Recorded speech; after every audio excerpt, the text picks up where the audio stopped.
মুসলমান বাপ মা ছেড়ে দিতে রাজি আছে, তো আল্লাহ বিরোধী এখন এখন ছাড়তে রাজি হচ্ছে না। কোন এক জায়গায় 4 জন মরেছে, 4টেই মোল্লার বেটা। শুনছেন? দেখেন, আর লাস্টে মারপিট করে উভয় খাড়াখাড়ি করে লাস্টে ঝাড় দিবার কাজ মোল্লাদের, খাতা পাওয়া কাজ মোল্লাদের, পাঠিবার কাজ মোল্লাদের, চা পাওয়া কাজ মোল্লাদের। শুনলাম তো আজকাল কিছু সব নেতা বেরিয়েছে, এক নেতা আর একটা নেতাকে বলছে এটা গরিবের আল্লাহ, এটা গরিবের অমুক, সব বলছে না, বলে না? এরা ঘুরিয়ে ফিরিয়ে আমার দিনকে, আমার আল্লাহকে নিয়ে, আমার রোজাকে নিয়ে, আমার মসজিদকে নিয়ে, আমার ইসলামকে নিয়ে, আমার কোরআনকে নিয়ে, আমার নামাজকে নিয়ে এরা রাজনীতির নামে মানুষের রুজি রুটি, শিক্ষা, কর্মসংস্থানের কথা ভাবা ছেড়ে দিয়ে এরা আমার আল্লাহ, আমার দিন, আমার কোরআনের উপরে আঘাত দিচ্ছে না। এজিদের পক্ষে কিছু মুফতি, কিছু মাওলানা, কিছু পীরজাদা, কিছু বক্তা, কিছু ইমাম অর্থ নিয়ে দালালি করবে, এটা অবাক অসম্ভব হওয়ার কিছু নয়। কেউ আইন তৈরি করছে অকাব মিটাবে, মসজিদ ভাঙছে, মাদ্রাসা ভাঙছে, কবরস্থান ভাঙছে, ঈদগাহ ভাঙছে, আল্লাহ আমাদের ইমানের পরীক্ষা নিচ্ছে। মুসলমান তোমরা শুনে রেখে দাও, কেন্দ্রের বিজেপি বসে যতগুলো আইন তৈরি করে মানুষের বিরুদ্ধে, কৃষকের বিরুদ্ধে, কোরআনের বিরুদ্ধে, মসজিদ মাদ্রাসা ওয়াকফের বিরুদ্ধে, প্রত্যেকটা বিলকে রাজ্য সরকার সাপোর্ট করছে না, করে না। পরীক্ষা বাংলার মুসলমানকে যে 1000 টাকা দিয়েছিল, 2000 টাকা দিয়েছিল, ইমামদের 3500 দিয়েছিল, কোন হুজুরকে গাড়ি দিয়েছে, কোন মুফতিকে গাড়ি দিয়েছে, কোন বক্তাকে টাকা দিয়েছে, কোন মাওলানাকে গাড়ি আগে পিছু সব দিয়েছে।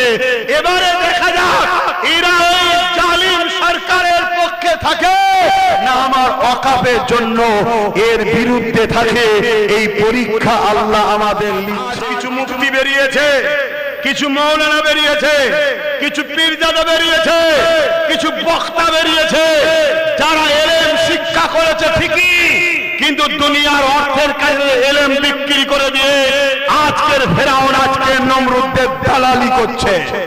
ঠিক না? বেরিয়ে বলবি, এতে ঘাবড়ে যাওয়ার কিছু নেই।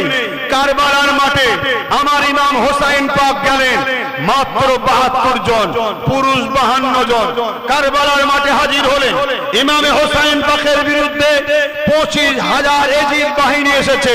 25,000 এজিদ বাহিনীর মধ্যে 13,000 আলেম, মুফতি, হাফেজ ছিল, যারা হোসাইনের বিরুদ্ধে এজিদের অর্থের দালালি করতে এসেছিল। সেদিন যদি হোসাইনের বিরুদ্ধে এজিদের পক্ষে 3000 মুফতি, 3000 হাফেজ, 7000 আলেম থাকতে পারে, আজকে দিনেতে আজকের এজিদের পক্ষে কিছু মুফতি, কিছু মাওলানা, কিছু পীরজাদা, কিছু বক্তা, কিছু ইমাম অর্থ নিয়ে দালালি করবে, এটা অবাক অসম্ভব হওয়ার কিছু নয়। আপনারা কি দালালি করবেন? জোরে বলুন, দালালি করবেন?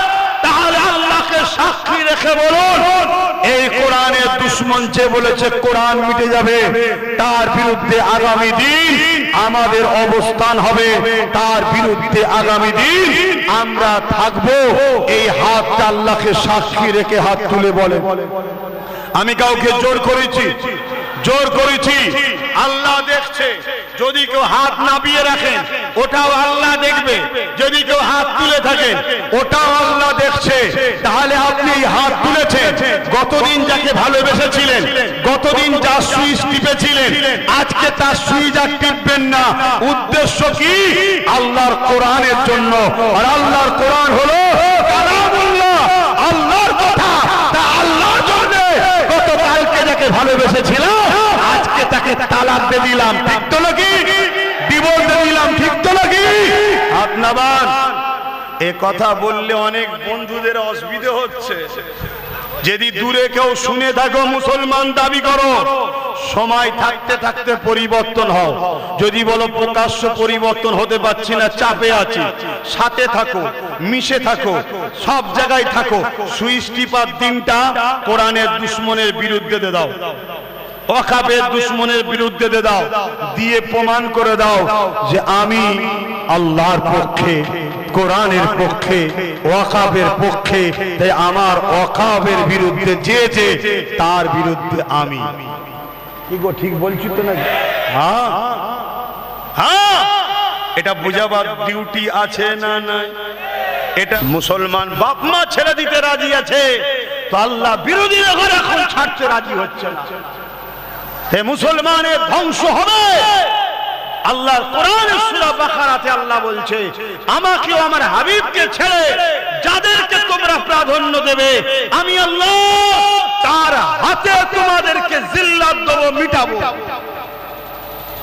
উদাহরণস্বরূপ বলবো, কষ্ট হবে না তো? অসুবিধা হবে না তো? দেখো না, আমরা আল্লাহ ও রাসূলের থেকে যাকে বেশি প্রাধান্য দিয়েছিলাম, সে বেটাই আমাদের নাম কেটে বাদ দিয়ে দিচ্ছে। দেখো হচ্ছে না, হয় না? বলবেন তো মুরব্বী, নাম কেটে বাদ দিচ্ছে না, যায় না? কে বাদ দিয়েছে? আল্লাহ বাদ দিয়েছে, নবী বাদ দিয়েছে, আল্লাহর ওলিরা বাদ দিয়েছে, হুজুর বাদ দিয়েছে। দেখো, আল্লাহ ছেড়ে দিয়ে, নবী ছেড়ে দিয়ে, নামাজ ছেড়ে দিয়ে, দরুদ ছেড়ে দিয়ে, কোরআন ছেড়ে দিয়ে আল্লাহ ও রাসূলের দুশমন যারা, তাদের সঙ্গে আমরা ঘুরেছি, তাদের জন্য লড়াই করেছি, তাদের জন্য মারপিট করেছি। আজকে শুনলাম নাকি কোন এক জায়গায় 4 জন মরেছে, 4টেই মোল্লার বেটা। শুনছেন? দেখেন, আর লাস্টে মারপিট করে, উভয় খাড়াখাড়ি করে লাস্টে ঝাঁট দিবার কাজ মোল্লাদের, খাতা পাওয়া কাজ মোল্লাদের, পাঠিবার কাজ মোল্লাদের, চা পাওয়া কাজ মোল্লাদের। আর উপরে উঠে ছড়ি ঘোরাচ্ছে কে? কথা কষ্ট দিচ্ছে নাকি? এজন্য এখনো সময় আছে, আল্লাহ ও রাসূলের হক করো দুনিয়াদারি। ইসলাম শুধু ধর্মনীতি আমায় শিখায়নি। ইসলামে যেমন ধর্মনীতি আছে, ধর্মনীতি করতে হবে, ইসলামে সমাজনীতি আছে, আছে না নাই? রাষ্ট্রনীতি আছে না নাই? পরিবার নীতি আছে না নাই? এডুকেশন নীতি আছে না নাই? ইসলামের রাজনীতি আছে না নাই? ইসলামে মানব বন্ধন, হিন্দু, খ্রিস্টান, জৈন সবার সাথে মিশতে হবে। কিভাবে মিশবেন ওই পদ্ধতি ইসলামে শেখানো আছে না নাই? তাহলে আমরা যেটাই করব রাসূলুল্লাহ দেখে করব। অন্য কাউকে বাপ বলবো কেন? আমরা অন্য কাউকে ফলো করবো কেন? আমরা হিন্দু হোক, আদিবাসী হোক, সাঁওতাল হোক, সবাই আমাদের ভাই বোন, মিলেমিশে থাকবো, উঠা বসা করবো, সাপোর্ট করবো, তার হয়ে সুখে দুঃখে সাথ দেবো, কোনো অসুবিধা নেই।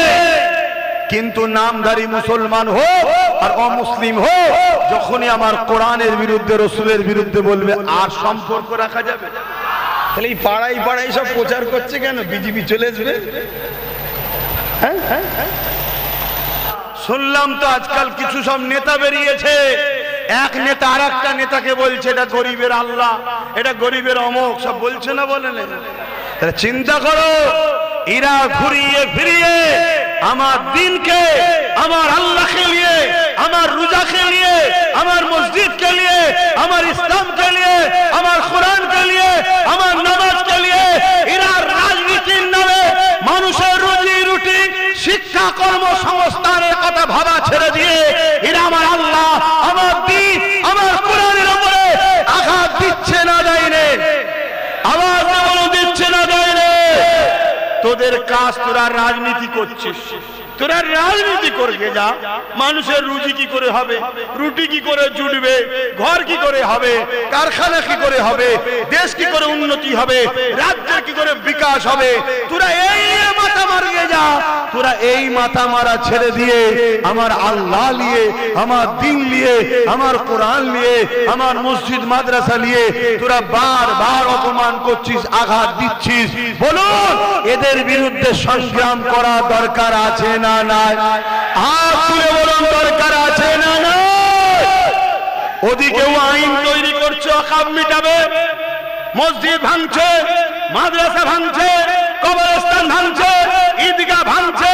আল্লাহ আমাদের ইমানের পরীক্ষা নিচ্ছে, দেখি আমার বান্দাগুলো মুদিকে ভয় করে না আমি আল্লাহ আমাকে ভয় করে। আমাকে যদি ভয় করে, মুদির বুলেটের সামনে দাঁড়িয়ে অন্যায়ের প্রতিবাদ আমার বান্দা করবে।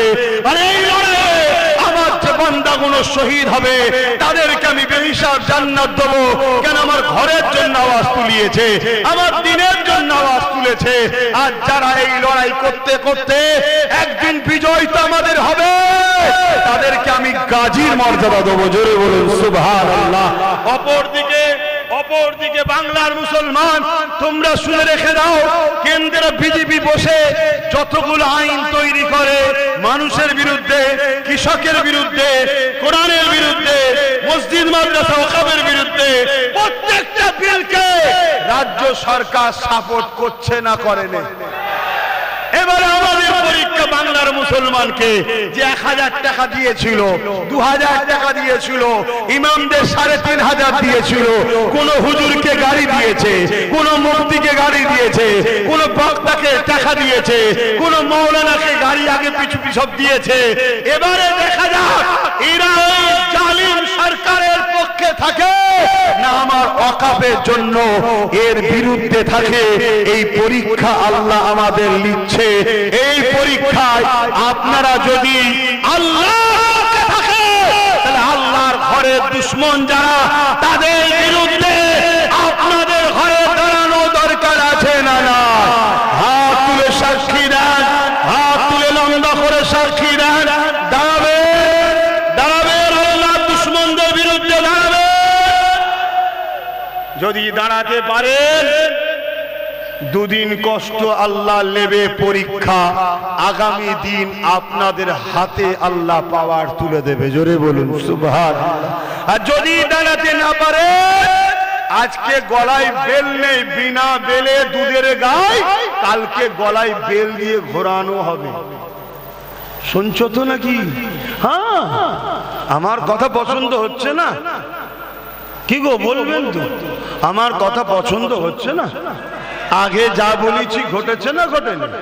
2020-তে বলেছিলাম নাগরিকত্ব চলে যাবে, 2022-এও বলেছিলাম। হ্যাঁ, কমসে কম 30টা জায়গায় আমি দাঁড়িয়েছিলাম, আমাকে দিলিনি। বাকি জায়গায় না হয় দিতিস, 30টা জায়গায় আমাকে দিলি না। আফসোস করে বলেছিলাম একটা দিন আসছে তোদের নাগরিকত্ব ভোটার তালিকা থেকেও বাদ চলে যাবে। আজকে দিচ্ছে না, দেয়নি, কিন্তু এখনো একটা ঝলক গেছে। একদিনে আমি এটাও বলেছিলাম, একদিনে সবাইকে মারবে না, একদিনে সবার বাদ দিলে তোরে বাবা বিরাট বড় সংখ্যা, সরকার টেকাতে পারবে নাকি? সরকার কি লড়াই করে পারবে নাকি সামনাসামনি? এজন্য অল্প অল্প বাদ দিচ্ছে, 25,000 30,000 করে বাদ দিয়েছে। বাকি কোনো বেশ ভালোই আছেন, মনে করছেন যে আমাদের নাম তো রয়েছে। আর এরপরে আবার একদিন হবে, আবার 25-30,000। কথা মাথায় ঢুকছে? এখনো সময় আছে। আল্লাহর পক্ষে, শয়তানের বিরুদ্ধে দাঁড়াতে হবে না? হবে না? তুই রাজনীতি করছিস, রাজনীতি করবি না, আমার অসুবিধে নাই, কিন্তু আমার কোরআন শেষ হয়ে যাবে বলছিস কেন? কথা বলে কোরআন শেষ হয়ে যাবে, কথা বলে। যে বলেছে শেষ হয়ে কোরআন শেষ হয়ে যাবে, সে শেষ হবে না? হবে না? হবে না? হবে না? আপনারা যদি সবাই মিলে তার পক্ষে থাকেন, তারপরও আমার আল্লাহ ওকে ফেরাউন নমরুদের মতো শেষ করবে না? করবে না? শেষ করবে।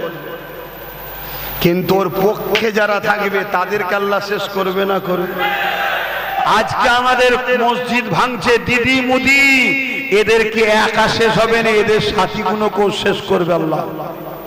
শুনছেন? বাংলার মুসলমান বলো, মসজিদের দুশমন দিদি মুদির সাথে থাকবে, মাদ্রাসার দুশমন দিদি মুদির সাথে থাকবে, কবরস্থান ঈদগাহ খানকার দুশমন দিদি মুদির সঙ্গে থাকবে। দিদি বলেন হুজুর রাজনীতি করছেন কেন?